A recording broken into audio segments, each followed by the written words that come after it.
To hell with the date on your birth certificate. Let's talk about what we have in common across generations. Life, sex, and tech at any age. Welcome to Age Blind with Nancy Shenker. Hey, boys and girls, and welcome to another episode of Age Blind, where the date on your birth certificate means shit. It's really all about what we have in common as opposed to what divides us. And one of the things that we all have in common is summer vacation. It's a great time. The temperatures are high, although here in Arizona, the temperatures are high most of the year. But for my friends who live back east, the weather warms up, kids are out of school, it's time to have fun. So this summer, we have a series called the Hot Summer Series of Age Blind, and we talk about all kinds of things that you could have fun with and be hot over the summer. So this is part 2 or part 2 of a 2-parter on summer romance, because summer is a great time to be outside, meet people, maybe drink a little too much, have fun, travel, blah, blah, blah. So the first episode was a group of people talking about their summer memories, their first loves of the summer, things that happened to them over the summer that changed the course of their history. And today, we're going to talk about something a little bit different. We have the wonderful ladies from Meat Market, which is a podcast. I've been following their podcast and I love it. And this is what we in the biz call a pod swap, where Meat Market is going to be on my podcast and hopefully I'll be on their podcast at some point. So I will let them tell you a little bit about Meat Market, how it got started, who they are, and why they are qualified to talk about relationships and love. Well, thank you so much for having us on. We sure do appreciate it. So we created the Meat Market because we have a lot of amazing single friends that have just given up on dating. They've thrown in the towel, they got off the dating apps, and they're like, we are done. But there's so many great singles out there. So we wanted to create a platform for these singles to be seen and heard, and for other singles to see them and hear them and get to know them and potentially go on a date with them. So at the end of the episode, each episode, we get to know these singles, what they're looking for, what their deal breakers are. We hear their dating disaster stories. And at the end, we say, hey, if you want to snag a date with Jess, send us a DM. So we kind of not only get to know the singles, but we do a little matchmaking as well. And then we also talk about, dating issues, dating topics. We have a good time. We laugh a lot. Some episodes are innocent. Some are not so innocent. We try to get a little bit naughty and raunchy, kind of push the limits a little bit, make it entertaining. Yeah, it's fun. I don't know. I'm like, that's the gist of it. Like, I don't know what else to say. You're like the Etsy of singles. Some are quality and some are like Well, and people are just so done with dating that they're looking for something new. They're looking for something that's refreshing, a different angle. And people that are very introverted and very shy, they're like, you know what, I'm going to do this because what do I have to lose? And what's funny is we get these shy, introverted people coming on so nervous, but they leave saying, oh my God, that was so much fun. Can I do it again? I had a blast. Because it's just that we create such a comfortable space. People often say that her and I together just make people feel so comfortable. They forget the cameras are there. They forget the microphones are there. We just want to create a fun space. Yeah, and our producer says all the time, he's like, oh my gosh, for a shy person, that person was a great storyteller. That person had some great stories. How are they shy? So it really brings out the best side of people when you get them just talking about there's what something they about putting headphones on and putting that big phallic mic in front of your face that just encourages you to be a commentator. Like, I was a super shy kid. I hate being in front of the camera. I'm up to episode 50 of this podcast, and I had one prior to this. And now I'm just super comfortable. I go into the studio, I know how to manage my own equipment, and I say stuff on air that, I probably would say it in real life, but I'm just really comfortable talking to people about stuff that I'm passionate about. Well, what's funny is this isn't Jess's gig at all. Nice. She's I hate being in front of the camera. and she hates putting herself out there. She's typically this shy, reserved, and she would never do a podcast. And I kind of brought the idea to her. She's like, sure, I'll give it a try. And all of our viral clips are her. Like all the clips that go viral, it's her talking. She's phenomenal. After the first week, Yeah, it's no, you funny. are terrific on camera for sure. We went like the first month, and I went back and looked through my camera roll. And because I was so sick, I didn't realize that I was doing this. I was doing it subconsciously. But for the first month or two that we were live in the podcast, I didn't take a single picture of myself. I didn't take a single video. Like my camera roll had no photos, no videos of my personal life because I was so overstimulated by seeing and hearing myself on a screen so much because it's just so outside of my comfort zone. It's hilarious. Well, and what's funny is she's single. So I'm married, she's single, but we have so many of the guests that are like, is Jess single? Can I take Jess out on a date? Like every single male guest is wanting to date her. Funny. So I'll go for it. Yeah. I go no, and it's a no. Why go on the ass when you can just start a dating podcast? I'm single and not looking. Well, brutal truth. I don't even watch most of my own podcasts from start to finish. I watch the clips, but I can't stand looking at myself. Yeah, on video. I'm the same too. It's. Yeah. But Lindsay, you were actually on The Bachelor, and you were on another reality TV show as well in your single years. Yeah, I was on The Bachelor. I was on Millionaire Matchmaker. I was on My Dating Place. And I didn't find love on any of those reality shows. I found love on Tinder. Love at first sight. But yeah, I didn't get very far on The Bachelor. It was Ben Flajnik. He statistically was the worst bachelor. He was so boring. And so me being English and my crazy, goofy, dirty sense of humor didn't go far with him. Millionaire Matchmaker, I did get the master date, but that didn't work out. And then, yeah. So here I am. Very cool. I'm glad you're here. So, we talked about the dating apps, and they are a way to meet people. The upside is there is a lot of quantity. It's like going to I was going to say a department store, but it's more like a factory outlet where there's lots and lots and lots of inventory, but you have to have a system for going through the people. And I actually just wrote a book called, I should know the name of my own book, but I combined two books that I wrote. One is Your Musts and the other is Rate Your Date. And so it's a system for figuring out what's really important to you and then evaluating the people that you meet based on your non-negotiables. So they're available on Amazon, and it's how I go about my dating life when I'm screening the hundreds of bachelors that you see on the apps. But what are some other popular ways to meet people over the summer? And we're not just talking about Arizona, but like nationwide. What are some of your suggestions if you are looking for love? I didn't do this to find love, but my sister and I went to an adult-only all-inclusive resort in Turks and Caicos. It was Club Med.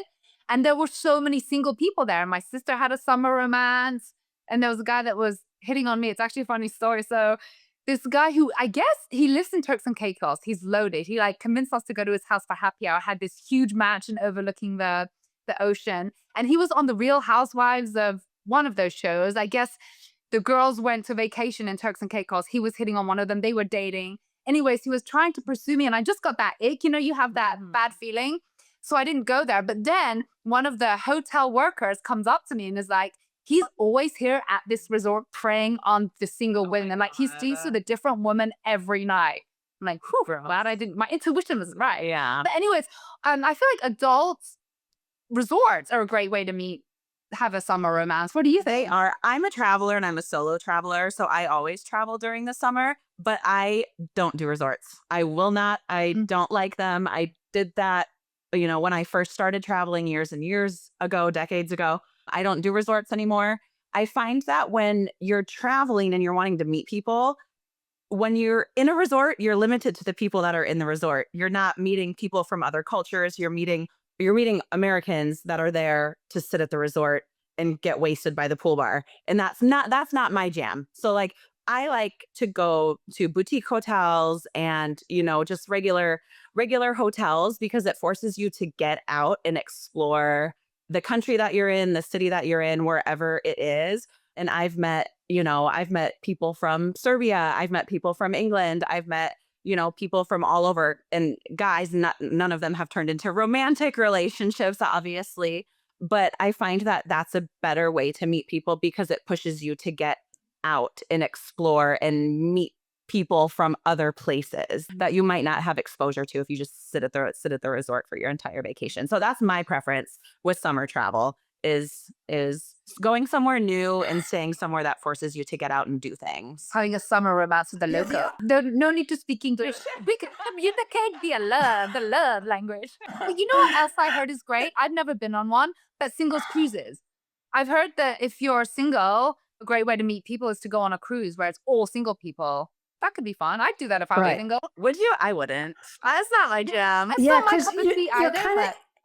You're kind of trapped if you're on the boat. Like, what are you going to do? Like, throw yourself overboard? Exactly. But if your main goal is to meet people, like, it forces you to meet people, right? To sit there and get to know each other. True. Do that trivia. And I've been places, and I haven't met guys, but I've met like really fun, interesting women who I've ended up staying friends with. Music festivals, I find, especially if there's beer involved.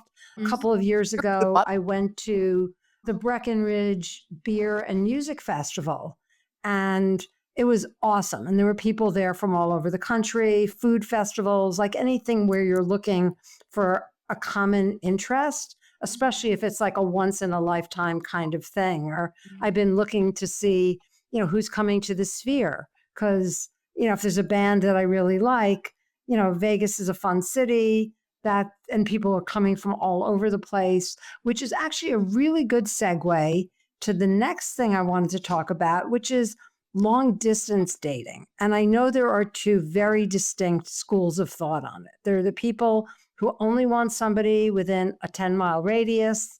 Even here in Arizona, you have, we're spread out. So there are people who live on the other side of the valley. I'd rather fly to LA to meet somebody than drive to Gilbert. No offense, Gilbert, but what are your feelings? I like long distance dating. My sister and brother-in-law live in Dallas, and I've dated a couple of guys in Dallas, but I also like my space. I like to be alone. I like time to decompress. I need alone time for me, my social battery. I'm a therapist, so I'm a pediatric therapist, so I'm with kids and families, and I'm surrounded by people all day long, and I'm educating, and I'm talking, and I'm taking in information. And so I like my solitude. I don't like to come home to someone also throwing a bunch of information at me. So long distance works well for me, for someone like me. So I think it kind of depends on your personality and the type of relationship that you're looking for. I think also, so I was the same as you when I was single. I love long distance because I work so hard that when I come home, sometimes it's nice to have your alone time, your space. But I will say, if you're dating long distance, it's so imperative that you trust and that they haven't cheated on you, because with one of the long distance relationships I had, he was cheating on me and I could never get past that, I just feel like you have to have a lot of trust in a long distance relationship. Yeah, or have an understanding that, I've talked a lot on the show about ethical non-monogamy and open relationships and poly and all of that. So yeah, it depends on the relationship. But if you're looking for monogamy, trust has to be there and communication. For sure. And I used to, and we did a whole episode just on long distance dating with a friend of mine, Matt, who's way younger than I am. He's gay, I'm straight. And we both are really into long distance dating because you also get to see new places. But one of the things I've learned the hard way is that, especially if you meet somebody on an app and then you go to where they live and you show up and they look nothing like what you thought they were going to look like. Mhm. It's bad. I mean, you always have to get your own hotel. You have to have an escape plan because it can be risky. But Well, and I think Sure. that's why you have to do FaceTime. So my sister met someone online that they live long distance, and he was planning on flying out here to meet her. And I'm like, have you FaceTimed? And she's like, no. I'm like, you need to do FaceTime before he flies out here. Yeah. And luckily she did, and it was fine. But I can't imagine flying to see someone if you haven't FaceTimed yet, right? yeah, or if they FaceTime and they're sitting down, like I could be huge from the waist down. I could have like this gigantic butt and you would never know. So when I auditioned for the Golden Bachelor, But Nancy, a big butt isn't a bad thing. no, if you're into big butts, it's when someone has big butts and I cannot lie. when someone has trim in their profile, I'm like, how trim? Like I am never going to be a Ozempic girl. Like that's just not me. So, I had to ask somebody recently, is thick an insult or is it a compliment? And No, thick is a compliment, Yeah, especially so if 'cause- there's like 3 or 4 C's. yeah, so like- somebody had called me thick and I'm like, is that, I don't know. But yeah, so when I auditioned for the Golden Bachelor, at the end of the audition, he had me stand up and spin around. So I think he was doing the big butt screen. Uh-huh. And The body test. Yeah, the body test. So Uh-huh. yeah, long distance dating, I think, can be great. You should whoever's listening to this should go back and listen to that episode with Matt Caldwell. It was really good. It was the do's and don'ts of long distance dating. So I know you have done a lot of shows where you talk about red flags. So when you're dating over the summer, there sometimes are different kinds of, there are red flags that are year round, and then there are other red flags that are seasonal. The first one that came to my mind, and it kind of is year round here in Arizona because it's so sunny, but it is the wedding ring tan line. Oh God, yeah. Oh. So when a man wears his wedding ring and then takes it off to go out or takes it off to go on vacation or whatever, and you can see the tan line from the wedding ring, and it's like, nice try, but I see that tan line. Yep. And I had an experience once where a guy offered to take me to Eddie V's, which is an upscale steakhouse. He shows up wearing cargo shorts, socks, and sandals. I shit you not. Like dressed so, and yes, it's hot and you don't want to wear a lot of clothes. But I also just personally have an aversion to the short sleeve button down shirts that look like you're a computer repair guy. Like at least get a funky Caribbean pattern. I know I'm going to sound like a very judgy bitch, but like, yeah, there are just things in the summer that. And also not wanting you to post pictures of them on social media, I think is a huge red flag. I've dated guys that are like, no, you can't post any pictures of me on social media. If you're doing like your vacation posts Yeah. or whatever, doing stories while you're on vacation and they don't want to be in your content. Or if a guy doesn't want to add you on his social media. I met this one guy during the summer and I wanted to add him on social media. And after a few times of mentioning it, he's like, you know what? He admitted to being married with kids. And he's like, that's my family page. And I'm like, what a wanker. Wow. I always ask because, again, I'm of a generation that grew up without social media. And a lot of people around my age they don't want to be public at all. Like, even if I'm not identifying them as a love interest. In fact, it was so gross. I posted a picture of me and my older brother in Central Park, and somebody wrote, "Is that your boyfriend?" Like, oh, it's my brother. And there's like, he's cute. I'm like, all right, yes, he is. But like, he's my brother. But yeah, fashion faux pas are kind of year round, especially a lot of the men I date are divorced or widowed and they don't have anybody to dress them anymore. And it's kind of sad. So it's like, just go to Bonobos and ask the sales lady to pick out some clothes for you. Yeah, pick something out. Well, and don't restaurants like Eddie V's have dress codes? Like a lot of times you aren't, you know what I mean? Like you're not supposed to wear shorts into restaurants like those. You're supposed to. In fact, I had a very easy out because I had gone in to see if he was in there before we actually met and to see if there were any seats at the bar, and there weren't. So I went back out and was able to intercept him at the door. And I said, oh, there are no seats at the bar. Let's go. And when I saw what he was wearing, let's go to Grimaldi's. Let's go to Margaritaville. Looking at my past experiences, what else was a year-long red flag was love bombing or moving too fast. Like every guy that would love bomb me or want to move fast, it never ever worked out. Well, and I feel like it happens on vacation, like summer vacation, because it's like, let's quick get this summer romance going, because you only have a limited time in the summer. You're on vacation for a week or a month or whatever it is. It's short. Like your summer vacation is short. And so I think that the love bombing probably accelerates or, is a little bit more exaggerated in the summertime. Yeah. And is the summer too short to have a DTR conversation, define the relationship? Do you wait until the end after you've been sleeping with somebody for 2 weeks? Or do you bring it up a week in? Like, we should write an etiquette guide. Like, when do you DTR without freaking somebody out?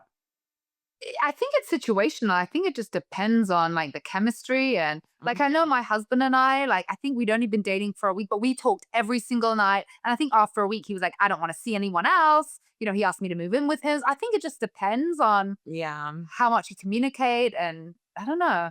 Yeah, I don't know. I typically don't initiate the DTR conversation. What is DTR? I'm so fine. Define the relationship. Okay. Yeah. So that's like, is this an extended hookup? Are we going to see each other again? Are we going to see other people? Do you have a disease? Well, that you should ask very early on in the process. I think when it's a summer fling, like seeing other people is sort of implied. Like I would never expect a summer fling to be seeing only me. So I don't know. I feel, and I think it is situational because like if I'm on vacation and I meet someone on vacation, from the get-go, I'm not thinking, oh my God, I'm going to start a relationship with this person at the end of this vacation. I'm thinking I'm going to enjoy my days with this person while we're here together. And then whatever happens, happens. Mm. And are you able to do that and not feel sad or lonely after it ends? Like, how long did it take you to like? I don't typically, I mean, with social media, it's so easy to keep in touch with people. And I just going into it, I tell myself from the beginning, like, if something happens on this vacation, if you meet someone, like, it is just a vacation fling. Like, don't get attached. I set that as my expectation and I follow it. And that works for me. So. Yeah, that's great. I mean, I remember an old episode of Sex and the City where they all decided they were going to date like men and just, enjoy hookups and short-term flings and not catch feelings. And of course, it didn't work for any of them. But if you're going into it saying this is a one and done or a 2-week and done, then obviously it's a lot easier. As opposed to when you're there going, I'm going on this cruise or I'm going to this place to find my one and only. Because I really do it's believe. Funny because that's never my intention when I travel. I never travel with the intention to meet anybody. And I was texting Lindsay. I was in Nashville not long ago. And it was so funny because I'm like, all my friends think that when I travel by myself, it's this like a sexy thing and I'm out here like meeting guys and having these flings. And I'm like sending her a picture of me alone in my bed at 1 a.m. with a fresh old fashioned and a hot chicken sandwich. And I'm just like pigging out in bed by myself. Like that is never my intention. And so it's interesting because I have a lot of girlfriends who that is the intention. And it's interesting how, how different people are. I'm always open to it if it happens. If it happens, I'm open and it's the experience and hey, let's have a great time. But it's never something that I'm going into a summer vacation. Yeah, and I think again, that is the one thing that is kind of generational. I've discovered that a lot of men around my age, if you're traveling alone and I set my dating app settings to travel mode, they assume that I'm just looking for a hookup when I'm in a strange city. Oh, you can travel mode on dating apps? Yes. How do I know this? And you Wow. don't. I'm not on the apps. I don't know. This is You could do it. You could do it That on. could be dangerous. You could do it on Bumble. And so I ended up meeting the greatest guy. I was in Chicago. I wanted to see Larry David from Curb Your Enthusiasm. I bought 2 tickets and I posted like it was some kind of contest. I have an extra ticket to see Larry David. Who would like to go with me? And I met the nicest guy. He treated me to dinner. We went to the show. We walked me back to my hotel. It was like the perfect date. Well, And we're still in touch. We trade Wordle scores almost every day. We talk on the phone periodically. And he was a true gentleman. So Dennis, if you're listening, you get extra props for not being a weird horn dog and trying to weasel your way up to my hotel room. But yeah, it was like a perfect date. So I heartily recommend that if you're traveling alone, you have to be careful. You have to vet people. You have to make sure you're not, going out with an axe murderer, but which you kind of never know. So if people want to get a hold of you, what is the best way for them to find your podcast? Meet, MEET Market Podcast on Twitter, Facebook, Instagram. Our website is themeetmarketpodcast.com. And we're on all of the podcast streaming services. So if they want to listen, we're on all of the podcast streaming services. If they want to watch so that they can see our singles, we would recommend going through YouTube. And our YouTube is at Meet Market Podcast as well. And if you want to be a single, send us a DM too. We're always casting for sizzling singles. Well, hopefully I passed the test. Oh, since yes, I've we done would love this. to have you on. Let us know the day. We would love to have you on our show. We'll find you a hot, sizzling single to match with. You don't need the Bachelor, the Olden Bachelor. Well, thank you for that. And if you want to listen to other episodes of Age Blind, like Meat Market, we're on all the streaming services, Apple, Spotify, wherever you happen to get your audio content. And if you'd like to see our lovely faces, you can find us on YouTube. And if you'd like to be a guest, just email me at nancyashenker@gmail.com. We're casting for the fall, believe it or not. We have all of our hot summer episodes in the can, as they say. So September, our theme is Get Smart. October is Overcoming Fears. And November is Gratitude. December is Celebration. So that's a pretty wide category of stuff. And we'll always find a way to fit great people into our podcast. So listen to all of our Hot Summer series episodes. And remember to be age blind at work, in life, in the bedroom, wherever. So thank you, ladies of the Meat Market, and peace out. Yes.